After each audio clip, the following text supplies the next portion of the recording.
I'd like to thank the witnesses for their testimony, and with no other members having anything to add at this point, the committee stands adjourned. Thank you. Thanks for that instruction. Yeah. The Senate's gaveling in this morning at 11 Eastern. They'll resume consideration of a bill extending the FDIC's transaction account guarantee, or TAG, program. It provides unlimited deposit insurance coverage for non-interest-bearing checking accounts. The chamber will break at 12:30 Eastern for weekly party lunches. When they return at 2:15, the Senate will take a procedural vote on the TAG extension bill. They may also take up several U.S. District Court judicial nominations this afternoon. The House is also in today. They gavel in at noon, legislative business at 2. That's on C-SPAN. And now to the Senate here on C-SPAN 2.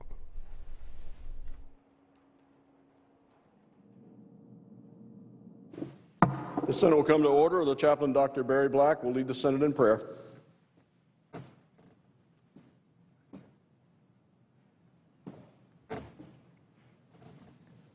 Let us pray.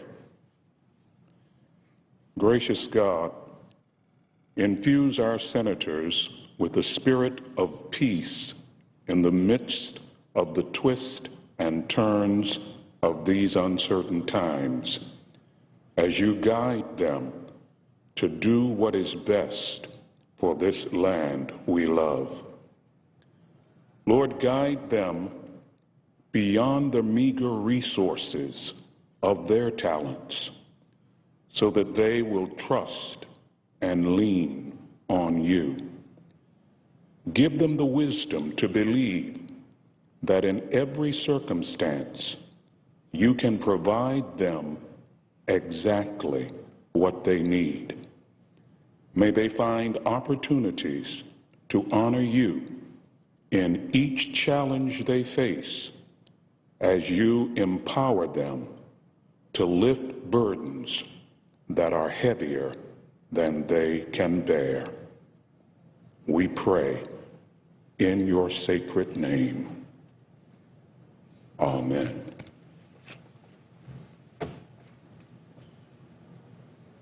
Please join me in reciting a Pledge of Allegiance to our flag. I pledge allegiance to the flag of the United States of America and to the republic for which it stands, one nation, under God, indivisible, with liberty and justice for all.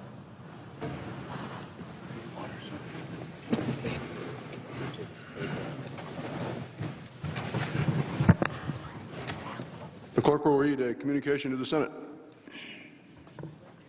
Washington, D.C., December 11, 2012. To the Senate. Under provisions of Rule 1, Paragraph 3 of the Standing Rules of the Senate, I hereby appoint the Honorable Jim Webb, a senator from the Commonwealth of Virginia, to perform the duties of the Chair. Son Daniel K. Inouye, President pro tempore.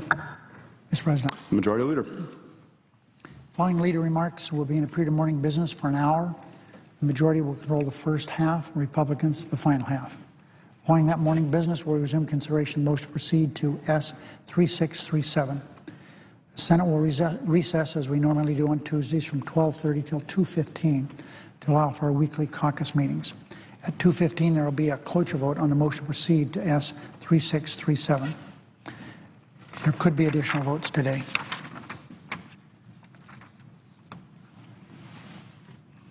Mr. President, I would note the presiding officer today. I had the good fortune of being able to come to the floor last week and talk about the presiding officer's tenure in the Senate, some 6 years.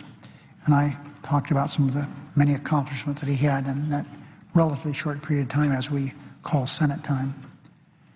But I'm reminded again, having spent on Friday about an hour with Bob Kerrey, of the presiding officer again. Bob Kerrey and I reflected back on his experience here in the Senate and one memorable meeting that he and I had. And the purpose of that meeting was for Bob Kerrey to introduce me to the presiding officer. And it was a wonderful meeting because when the meeting finished, I won't go into detail of everything I said, but the presiding officer knows. I came out of that meeting recognizing what kindred spirits these two gallant warriors are and were.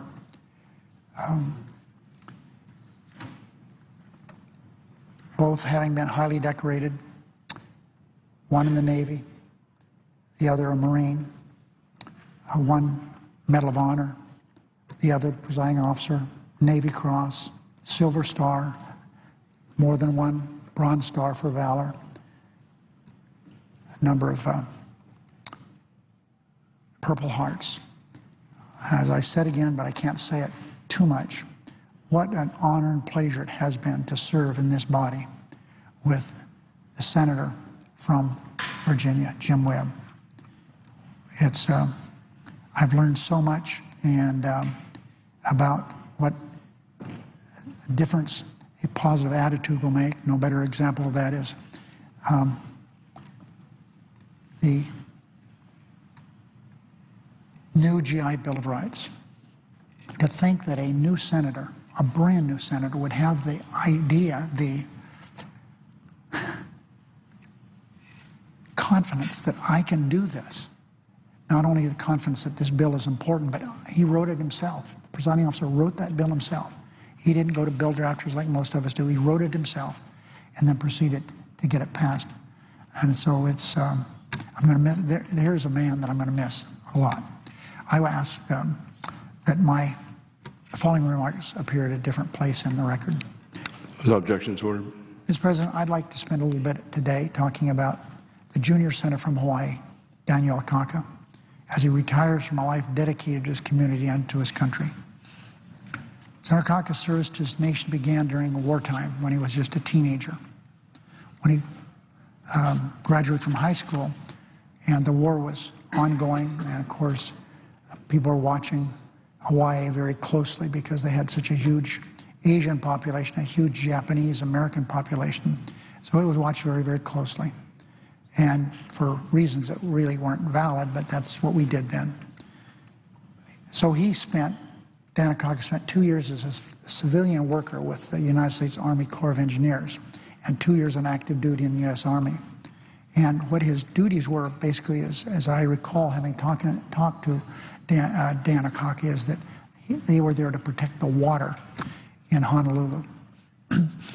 After the war, Dan attended the University of Hawaii using the GI Bill, the original GI Bill. Years later, he would receive his master's degree from the University of Hawaii as well as the bachelor's degree. Senator Akaka believes he would never become a United States Senator if not for the GI benefits he received through his service in the military.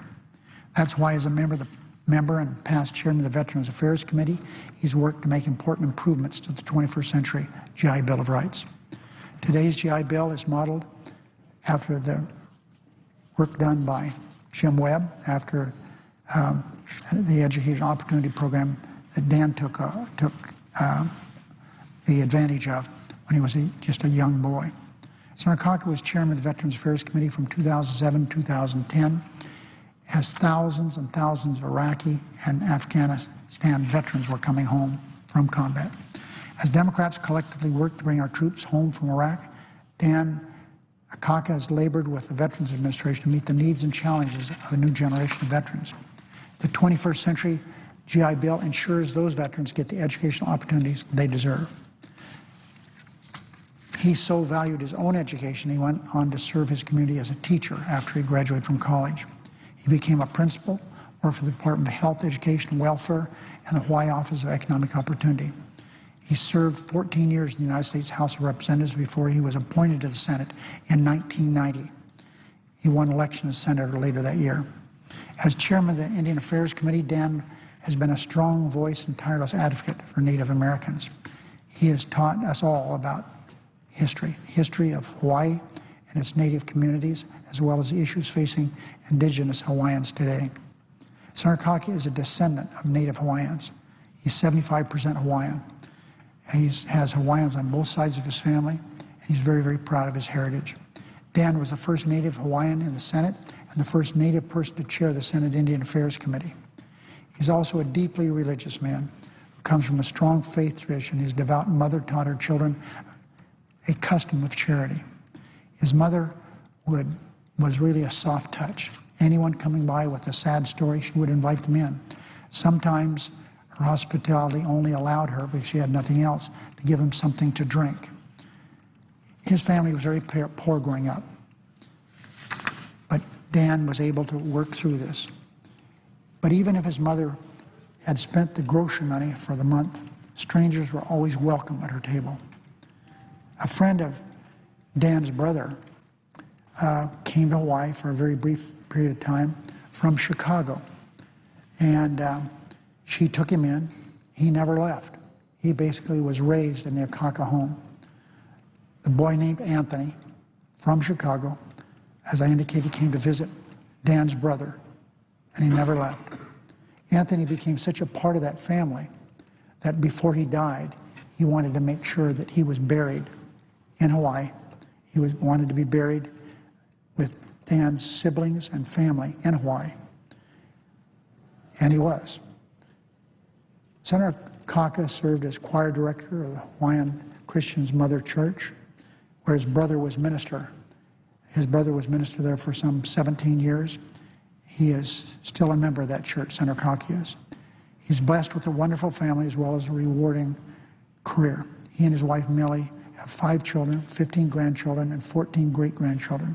Senator Kaka has served his constituents with distinction, and he served not only his constituents, the state of Hawaii, but our country with distinction. He's enjoyed a long and productive career, and his presence in the United States Senate will be missed. I offer congratulations to Senator Kaka on his dedicated military and public service, and wish him and Millie happiness in their retirement.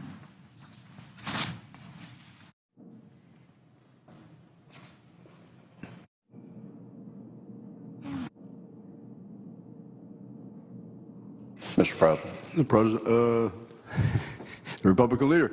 With the fiscal cliff fast approaching, I feel the need to point out something this morning that's perfectly obvious to most Americans, but which Democrats in Washington still don't seem to grasp.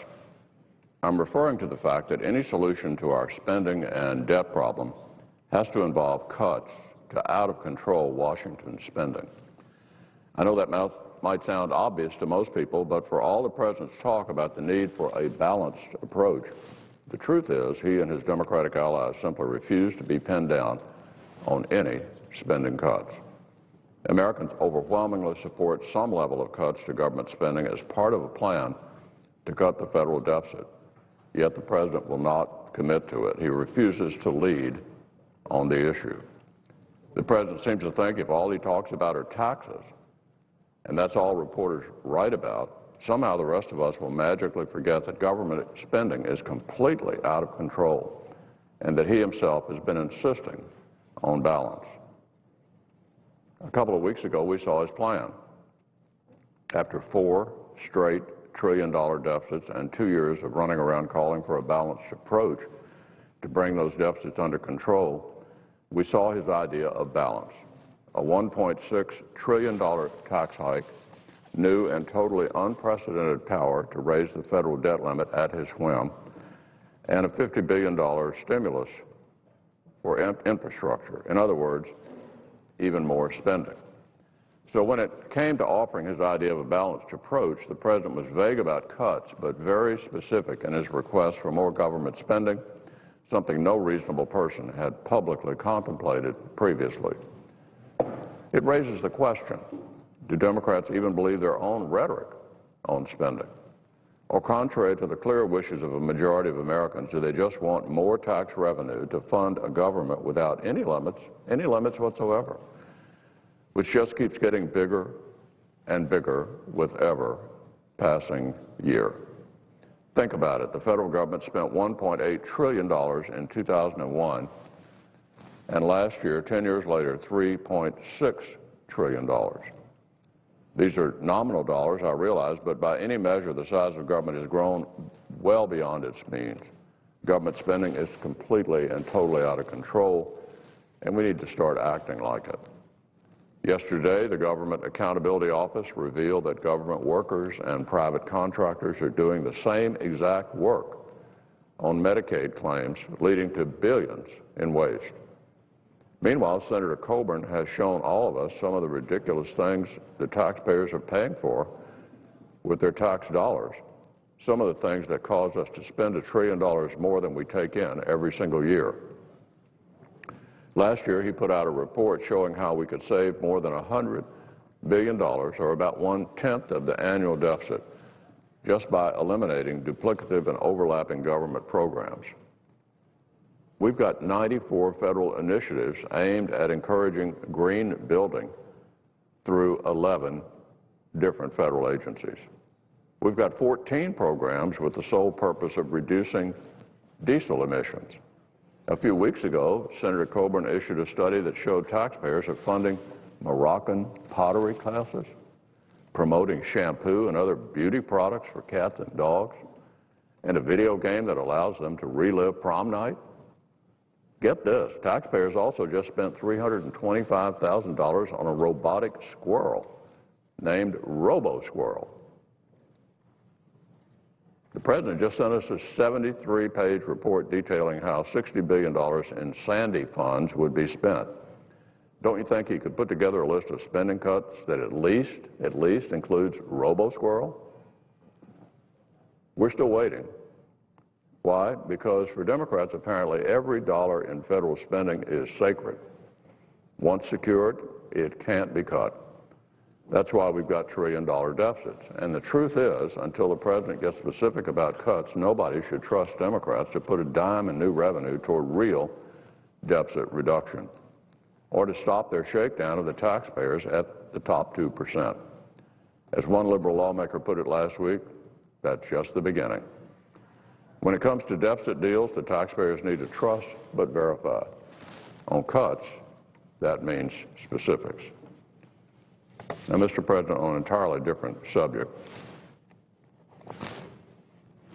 as we enter the final weeks of the 112th Congress, one of the toughest tasks for me is saying goodbye to colleagues who won't be with us at the start of the next Congress. So I'd like to kick it off this morning by spending just a few minutes bragging on my longtime friend and neighbor to the north, Senator Dick Lugar. Let me just start by saying that I'm grateful to have served alongside this good man and to have had a front row seat for much of his illustrious career. Just to give you an idea of the kind of career Dick Lugar has had, consider this.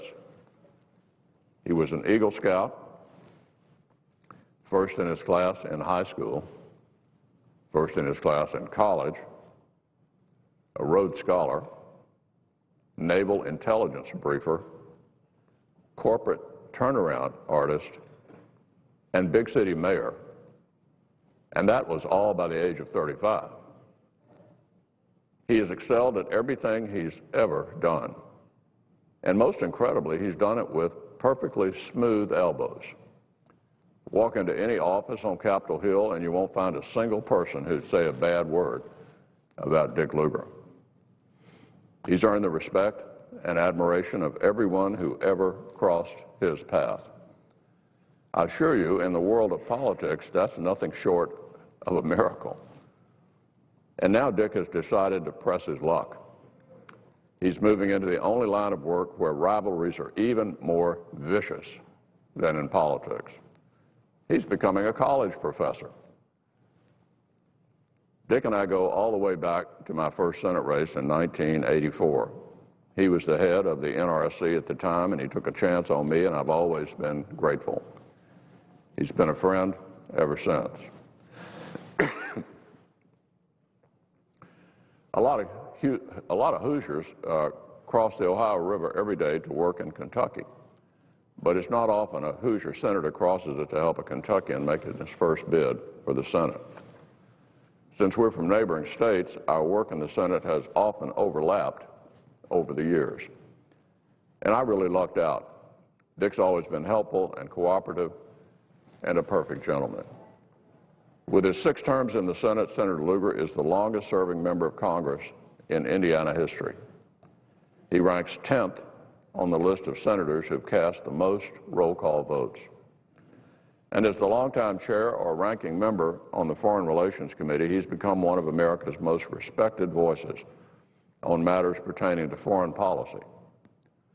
Indeed, Senator Lugar commands the highest respect not only from his peers here in the Senate, but around the world for his deep knowledge of foreign policy, national security, agriculture, and trade. Now, to a lot of liberals, He's a walking contradiction, a Republican intellectual. And he's always worn that reputation lightly. Anyone who's ever been on a Codell with Dick has seen his method. He stuffs his carry-on to the point of bursting with memos, newspapers, magazines, journals, reports, survey data, you name it. Apparently, Trent Lott sat next to him on a plane once and was horrified at the way he tore out the pages and scribbled notes on them. We all know Trent would never be so indelicate. Senator Lugar's always had a global view. It started during his days as a Rhodes Scholar and an intelligence briefer in the Navy, and he brought that global view back to Indiana. After the untimely death of his dad, Dick and his brother took over the family business and reinvented it from a struggling domestic operation to a global leader in the manufacture of baking machinery. He went from success to success, moving from a seat on the Indianapolis School Board into the mayor's office, and then in 1996 on to the Senate. And what a Senate career it's been. For my part, I think Senator Lugar's achievement in passing the Non-Lugar Cooperative Threats Reduction Program in 1991 is a great achievement, not just for himself, but for the entire world.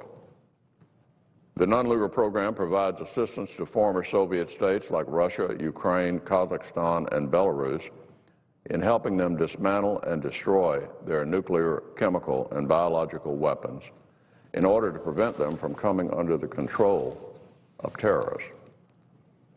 As of 2011, Non-Lugar has deactivated over 7,600 strategic warheads, 791 intercontinental ballistic missiles, 669 submarine-launched ballistic missiles, 32 nuclear submarines, and 194 nuclear test tunnels. It's neutralized 1,395 metric tons of chemical weapons, and it has certified that the countries of Ukraine, Kazakhstan, and Belarus, which once held the third, fourth, and eighth largest nuclear arsenals in the world, respectively, are now nuclear-free. What an incredible legacy.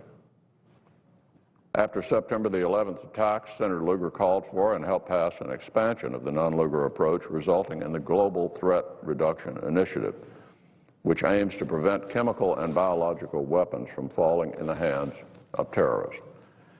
And he's been a leader in Congress on the issue of ensuring food safety and supply internationally for years. It's the mark of a leader that he thinks not only of his own moment in time, but of the future of his community and of his fellow man here and around the world. I think it's safe to say few senators embody that spirit as fully as Senator Lugar. And that's not just my opinion. For his work to make the world a safer place, Senator Lugar has been justly nominated for the Nobel Peace Prize.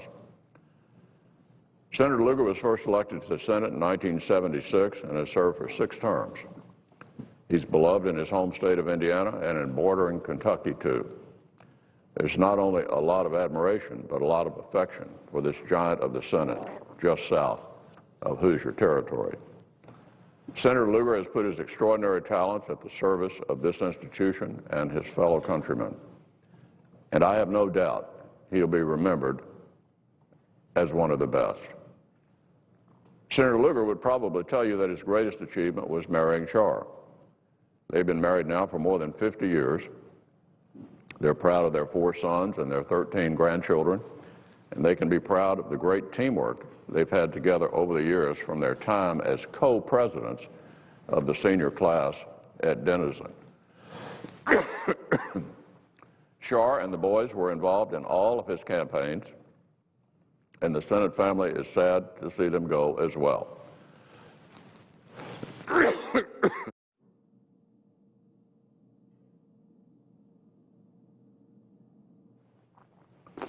Senator, you're a treasure to the Senate and a model of the public servant.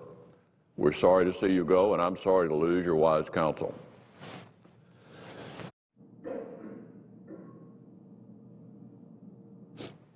I know that whatever you turn to next, you'll be a great success, and I look forward to hearing all about it. Thank you for your tremendous service to this body, to the state of Indiana, and to the nation.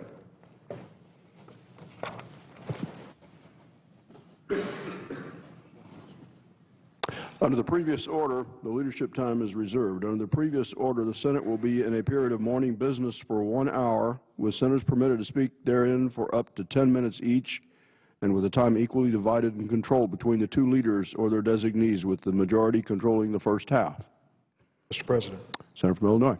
Mr. President, let me first echo the comments of the Republican leader, Senator McConnell, about our colleague and friend, Senator Dick Lugar of Indiana. It's been my good fortune now for some 16 years to serve in the Senate with Senator Dick Lugar and to come to know him and his wife, Char, and more importantly, to come to know their work together on behalf of Indiana and the United States. Dick Lugar is truly a giant in the United States Senate. We're going to miss him. There aren't many with the vision of Dick Lugar. There's something about standing in the middle of this country, Adlai Stevenson II once noted, with the flatlands all around you that gives you a perspective on the world, a little different. And Dick Lugar's perspective on the world has been so insightful and so important for decades. His work with Senator Nunn in dealing with the proliferation of nuclear weaponry and the dissolution of the Soviet Union was truly historic and may have saved the world from catastrophe time and again. He reached out to a young senator from Illinois by the name of Barack Obama and took him on a congressional delegation tour to look into this issue. I think at the end of the day, their friendship was solid, and President Obama notes that it was one of the more important visits that he made as a member of the United States Senate overseas. I know Dick Lugar as well from many times we came together with our wives at the Aspen Institute. It's truly unfortunate that there aren't more senators participating in the Aspen Institute. It is a meeting, usually overseas, of members of the Senate and their spouses with experts to discuss some of the most important problems facing us in this world. No lobbyists are allowed to attend. It is truly 2 or 3 days of work, but it's also a time in the evening to sit together and come to know a family. And Loretta and I have come to know Char and Dick Lugar as exceptional people. Char and I would sit and talk about books, which she loves to read, and I do too, and Dick and I would talk about the topic of the day, and we created a bond of friendship in those experiences. He has done so much work here in the United States Senate, as Senator McConnell noted, starting as the mayor of Indianapolis and working his way up to the Senate. He became a powerful force in the Senate Foreign Relations Committee, and I was honored to serve on that committee over the last several years and watch his work unfold and evolve. Dick Lugar is going on to great things, I'm sure. This is not the end of his service to our country, and I wish him and Char the very best, whatever their next undertaking may be. As you receive praise from the senator from Kentucky to the south of Indiana, accept some from the senator from west of Indiana in the state of Illinois. I'm honored to count Dick Lugar as a friend, and I'm sure going to miss him. You were an extraordinary ally and colleague in so many important issues. Let me also add my comments in chorus to what the majority leader said about Senator Dan Akaka of Hawaii. I came to know him, and I've spoken about this on the floor.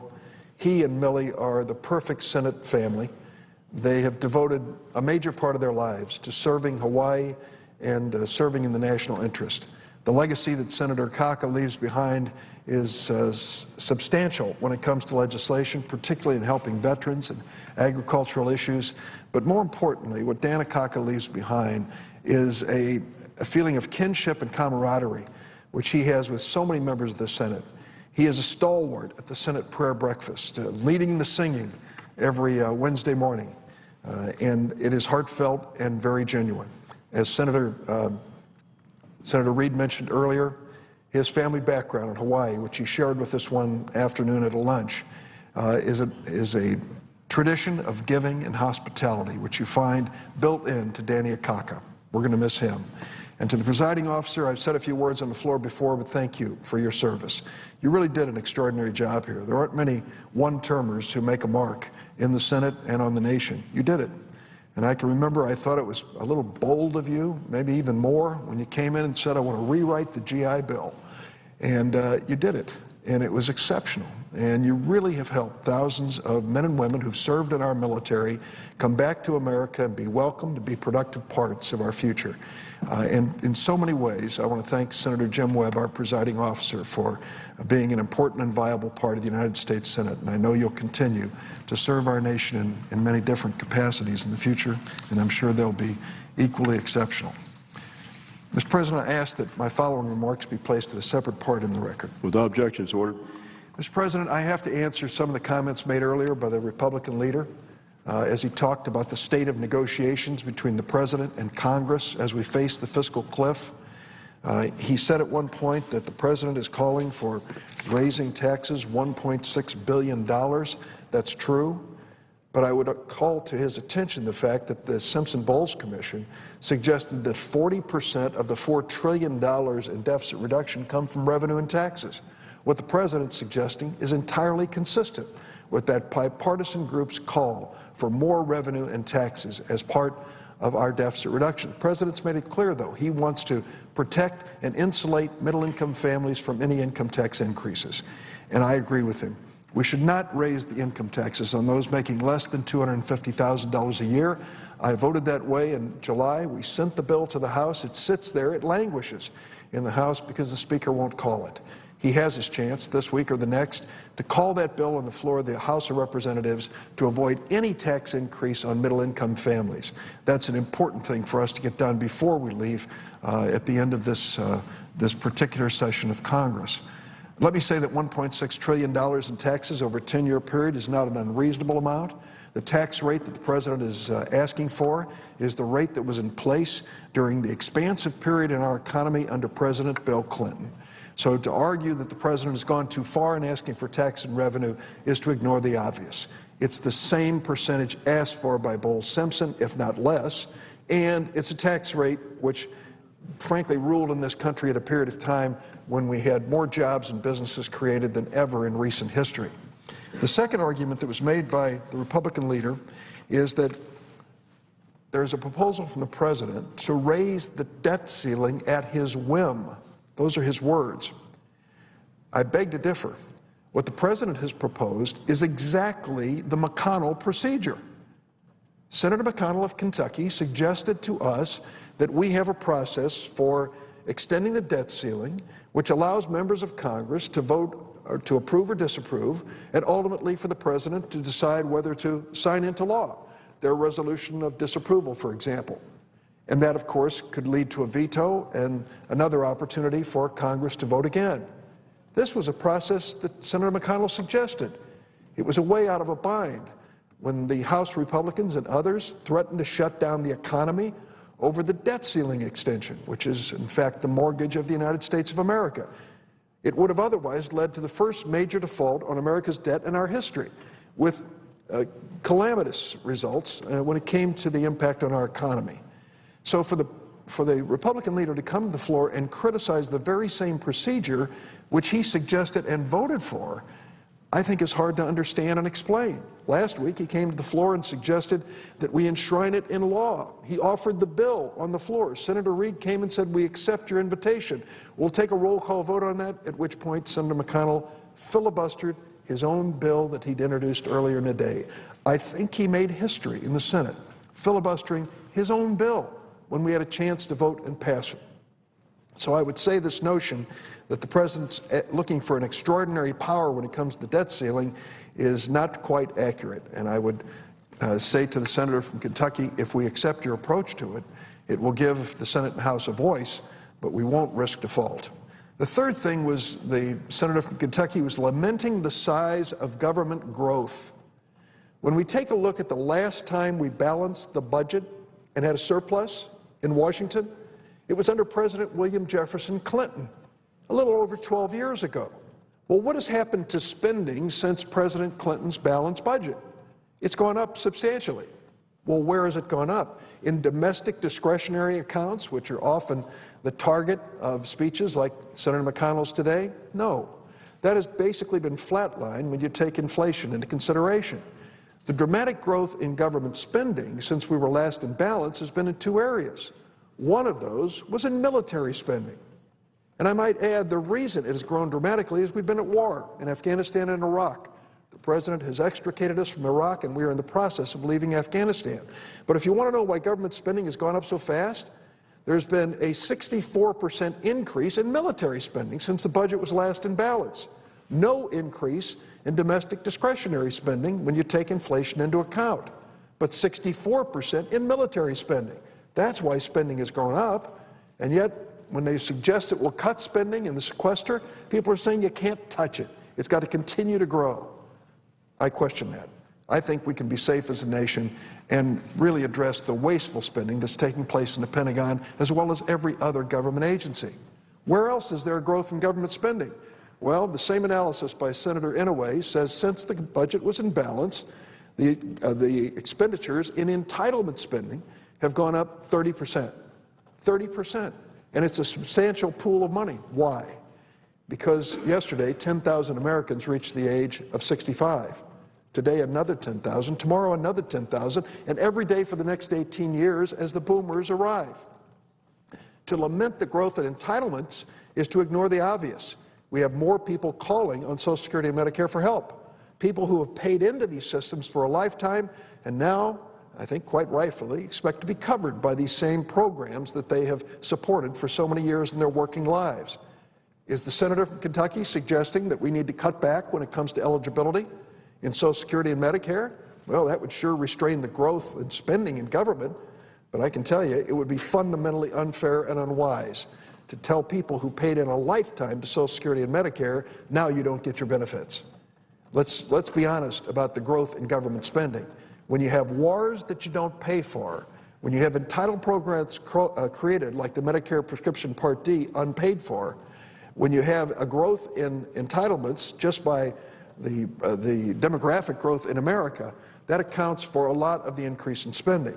But there's one other key element. A large measure of the increase in federal spending has been increased health care costs. And we estimate that in the next 10 to 20 years, 70% of federal budget outlays will grow because of increased health care costs. We address this.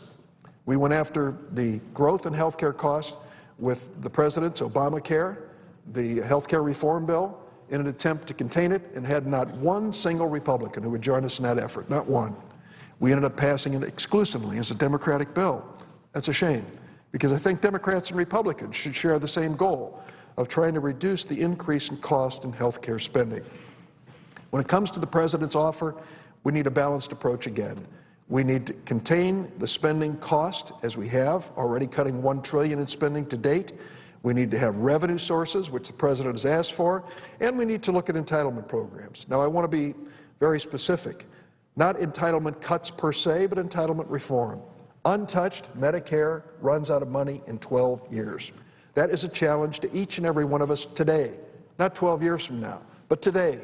What will we do in the next year, looking at entitlement programs like Medicare, to make sure that they have a life well beyond 12 years? That is a responsibility I think we should face squarely, and I think it should be part of this deficit negotiation. I am not for a quick fix that's entered into in the next couple days or hours. I rather would like to see a thoughtful repair and reform of Medicare and other entitlement programs so they will continue to be there to serve us in the future. Mr. President, I now ask consent that the next statement be placed in a separate part of the record. No objections, ordered. Mr. President, I'm going to enter into the record a rather lengthy but important statement on expanding exports to Africa. I've visited Africa many times, and when I have, I've left with an amazing impression of this great continent and all that it contains. It really does lure one and draw you back to the different places in Africa that offer such a rich history, but also offer a great opportunity. You see, what I find in Africa today is that China has an increasing presence on that continent. China has a plan when it comes to the future of Africa. America does not. That's why I'm going to offer as an amendment to the TAG bill, which is currently pending before the Senate, the American Jobs Through Greater Exports to Africa Act. My partners on the bill are Senator Chris Coons, Senator Ben Cardin, John Bozeman, and Mary Landrieu, as well as support in the House from Representative Chris Smith. At the heart of this bill is the creation of jobs in America. Exporting more goods to Africa will help create jobs here. Every $1 billion in exports supports over 5,000 jobs. I believe we can increase in exports from the United States to Africa by 200% in real dollars over the next 10 years, and we can't wait any longer. If there are some who say, well, you know, Africa is so backward and so far behind, what is it in the United States that they could afford to buy if they even wanted to? That is old thinking. Let me give you some new reality. In the past 10 years, 6 of the world's fastest-growing economies are in sub-Saharan Africa. And in the next 5 years, sub-Saharan Africa will boast 7 of the top fastest-growing economies in the world. The number of Africans with access to the Internet has increased over the last 10 years fourfold to 27%. From 1998 to today, the number of mobile phones on the continent have grown from 4 million to 500 million, and 78% of Africa's rural population has access to clean water. These are signs of a growing middle class. China sees it. We have to see it. China is insinuating itself into the economy of major African nations. They are offering concessional loans. They are offering their contractors, their engineers, and their investment in Africa. We are not. We're going to rue the day. Africa is a great opportunity for us, and this bill addresses it. I sincerely hope that my colleagues in the Senate will take a look at the statement which I'm placing in the record and consider supporting this Greater Exports to Africa trade bill. This is something we can do to increase jobs in America, increase trade with Africa, and really build those countries which share our values. The difference between the United States, China, and other countries, we come to the marketplace with values. And we have to make certain that those values are protected and encouraged. We can only do it if we are honest traders and we are actively engaged in expanding the markets for our goods and services. Mr. President, I ask unanimous consent that this statement in its entirety be entered in the record, and I yield the floor.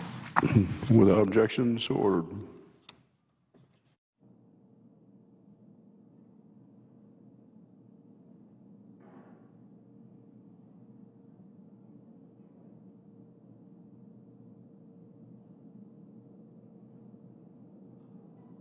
Mr. President. Senator from Colorado. Mr. President, before I talk about the importance of the wind production tax credit, I had 3 unanimous consent requests for committees to meet during today's session in the Senate. They have the approval of the majority and minority leaders, and therefore I'd ask unanimous consent that these requests be agreed to and that these requests be printed in the record. Without objections, ordered. Mr. President, I come to the floor again to urge my colleagues to extend the production tax credit for wind energy, and I would like to note that on the heels of Senator Durbin's comments about China, we wish the Chinese energy industry well, but we don't want to outsource our wind energy jobs to China needlessly, and we're on a path to do so. And I see my colleague from Iowa here, Senator Grassley, who I know will speak later on the wind production tax credit. But it's going to expire in less than 1 month from now, on December 31st to be specific, if we do not act. And that means we're 1 month away from pulling the rug out from an industry that's currently playing a key role in revitalizing American manufacturing, creating jobs, and powering our nation. We're literally 1 month away from ending a credit that supports tens of thousands of workers right here in the United States. And each day that we wait to extend the PTC, we risk losing more good-paying American jobs. We also risk doing away with a credit that's a major contributor to the success and development of our nation's wind industry. This credit has helped companies leverage billions of dollars worth of investments and create thousands of made-in-America manufacturing jobs. And if history's any guide, allowing this critical tax credit to expire would be disastrous. The expiration of the PTC in 2000, 2002, and 2004 led to massive drops in wind energy installation. Already in my home state of Colorado this year, we've seen hundreds of layoffs across the Front Range due to our heel dragging on the PTC. Mr. President, each time I discuss the PTC on the Senate floor, I highlight a different state to show the vitality of the wind industry in that particular state and how this important credit has created jobs for that state's economy. And today I'm here to talk about Iowa, America's heartland and the homeland of the PTC. And in Iowa, wind power is no longer an alternative source of energy. In fact, Iowa has become the nation's #2 producer of wind energy, providing close to 20% of the state's electric power. And its potential is not even close to being fully tapped. Iowa's wind resources could someday produce up to 44 times the state's current electricity needs. Let me share some specifics with my colleagues. Nearly 3,000 turbines spin statewide in Iowa, and as well, Iowa is home to various manufacturing facilities that produce wind turbines and components. The industry employs nearly 7,000 Iowans, half of which are located at manufacturing facilities all across the state. Take, for example, Pocahontas County, and you can see the map here of Iowa. There are a total of 216 wind turbines that have been constructed in Pocahontas County. And when all turbines that are fully taxable value, they will contribute, I should say, an estimated total of almost $190 million to the total county tax base. And this means that additional revenue for local budgets allows for investments in schools and critical community projects. Iowans know the possibilities and potential that a continued investment in wind energy hold for their future. But I want to underline again, Mr. President, if we do not act, good-paying jobs will continue to be lost, and an industry that is critical to our energy independence will be hit very, very hard. This is simply unacceptable. Already Siemens Energy is laying off 615 workers in 3 states, including Iowa. The company, Siemens, has acknowledged that the difficult market conditions are due to congressional inaction on the PTC. And my colleagues from Iowa, Senators Grassley and Harkin, have been standing with me to fight for the renewal of the production tax credit. And Senator Grassley is known as the father of the wind production tax credit.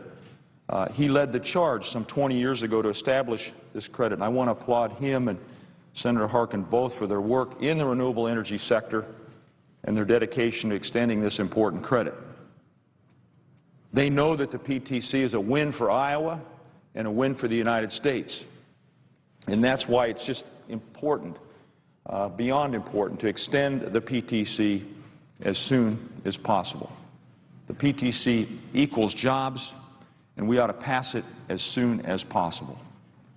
As my colleagues keep telling me, and we hear from the American people, there's no reason to outsource these jobs. There's no reason to outsource energy production.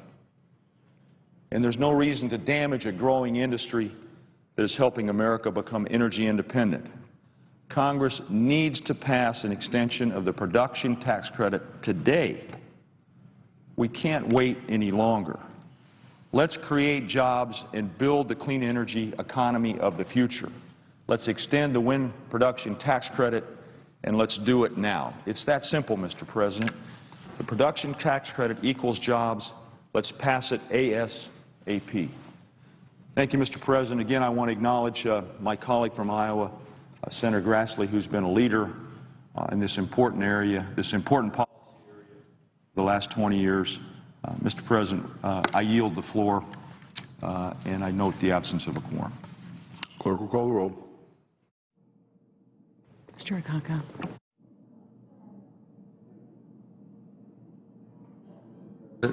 Iowa. I suggest the absence, or I suggest that calling the quorum be suspended. Without objection, so ordered. Well, first of all, I had an opportunity to hear what Senator Udall had to say about Iowa and my participation in it, and I thank him very much for his kind remarks. But for this year, he's the champion of people speaking about the wind energy tax credit. I have spoken a few times, but if he's spoken for every state that has a wind energy business in that particular state, he has spoken many, many times more than I have, and I want to compliment Senator Udall for doing that.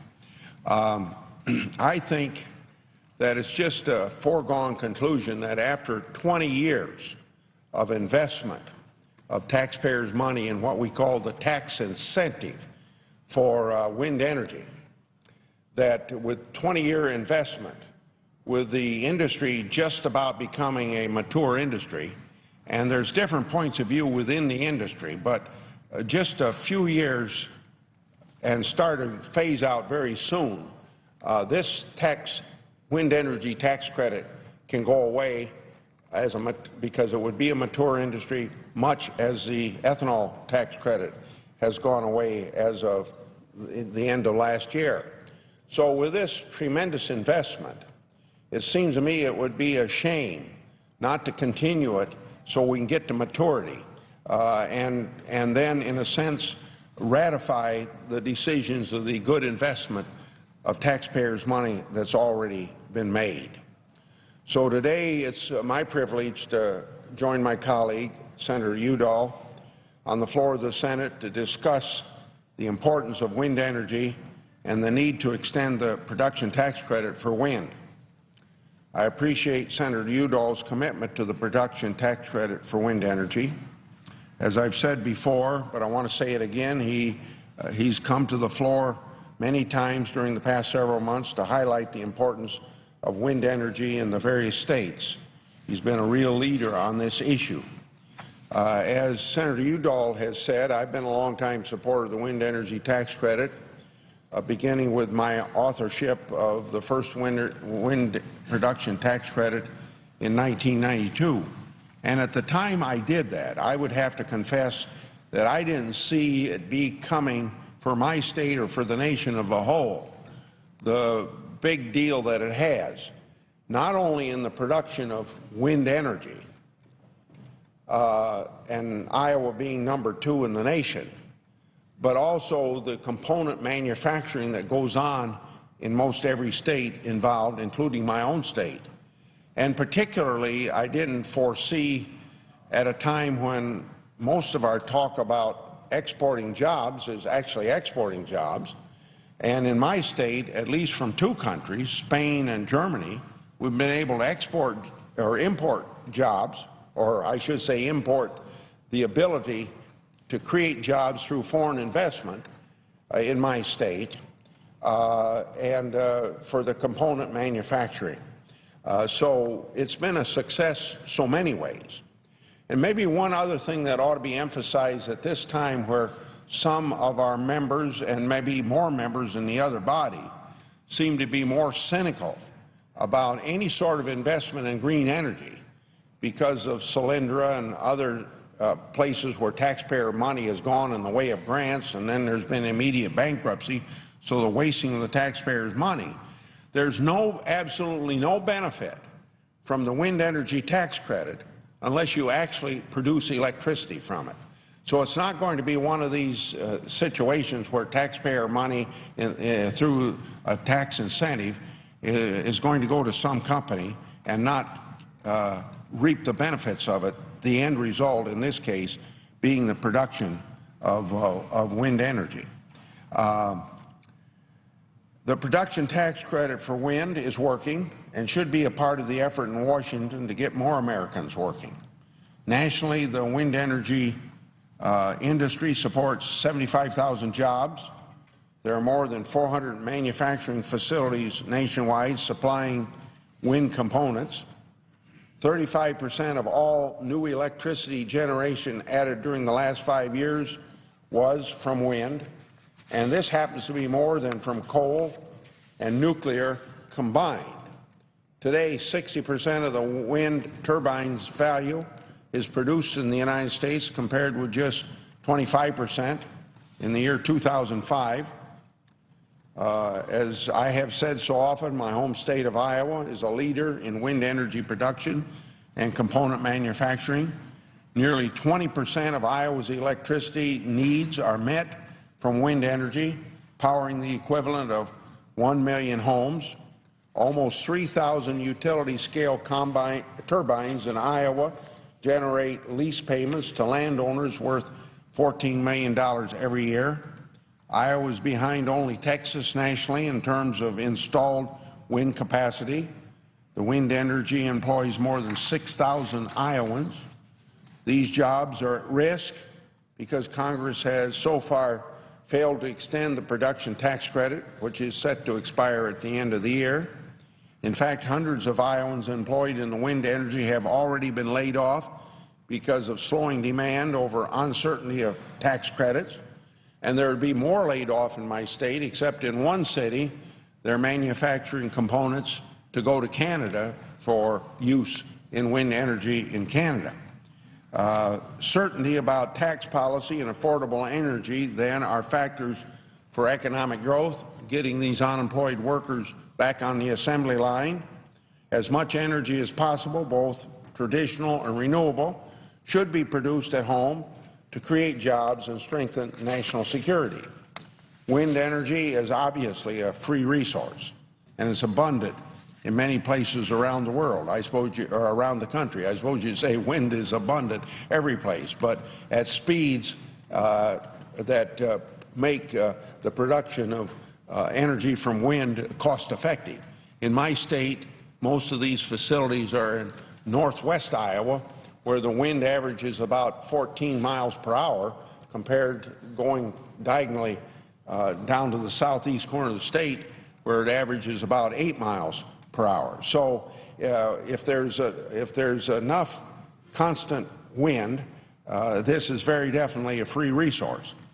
Wind is also a homegrown resource. The electricity it generates is produced on local farms for local customers and often adds investment value to the community. A clean, renewable source like wind is not dependent on faraway countries with leaders, in the case of petroleum, for instance, who happen to be so hostile to the United States, even as they take our energy dollars and maybe use those even against us. That's why there's broad support for extending this worthwhile policy. Legislation in the House of Representatives to extend the production tax credit has 119 co-sponsors, including 25 Republicans. In August, the Senate Finance Committee, with a bipartisan vote, passed my extension of the wind energy production tax credit amendment that I offered at that particular time. The Governor's Wind Energy Coalition and the Western Governors Association have called for an extension of the production tax credit.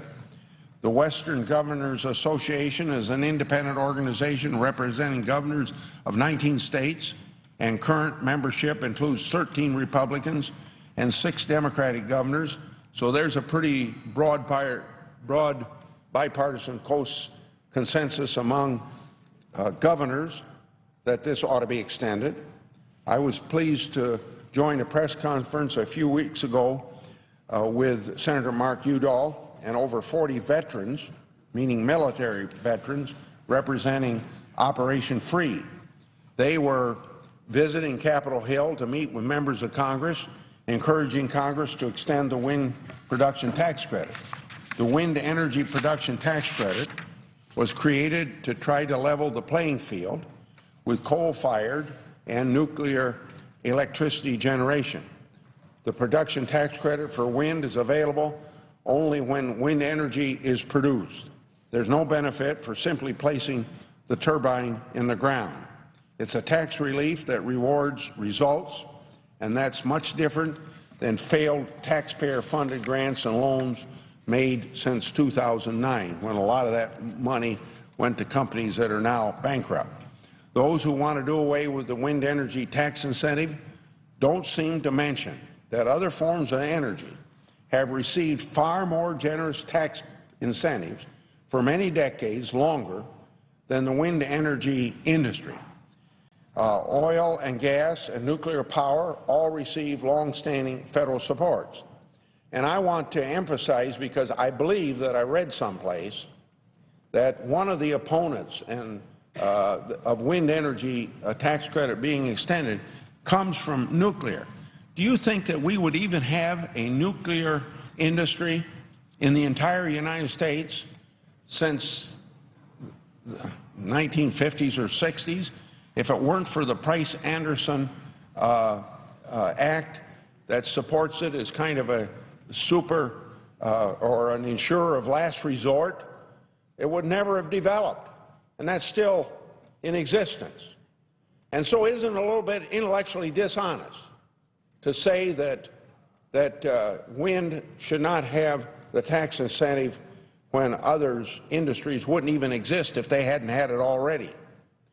If we're going to have a discussion of which industries then merit federal support and which industries don't, the discussion needs to be intellectually honest. If we're having that discussion, everything needs to be on the table, not just this wind energy. And can you think of 60 extenders that are going to sunset at the end of this year? Only one, wind, seems to be attacked right now. So this extension deserves a place in our year-end package of tax extenders to help give confidence investors want and employers need to keep and hire workers. There's no reason to exacerbate the unemployment problem by failing to extend this successful incentive. And America's security in short and long term depends on a robust effort to develop domestic energy sources. And before I leave the floor, this can be done by the extender bill all by itself being passed, or it can be, as we hope, President Obama and Speaker Boehner have some sort of a framework for us to put meat on that framework so we don't go over the cliff, to have this bill be a part of it.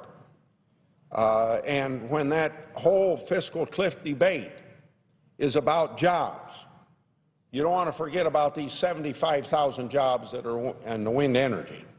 And a lot of these jobs have already been on the, have already led to some layoffs. We could bring those people back to work pretty fast. I yield the floor. And I guess I would suggest the absence of a quorum. Mr. Akaka.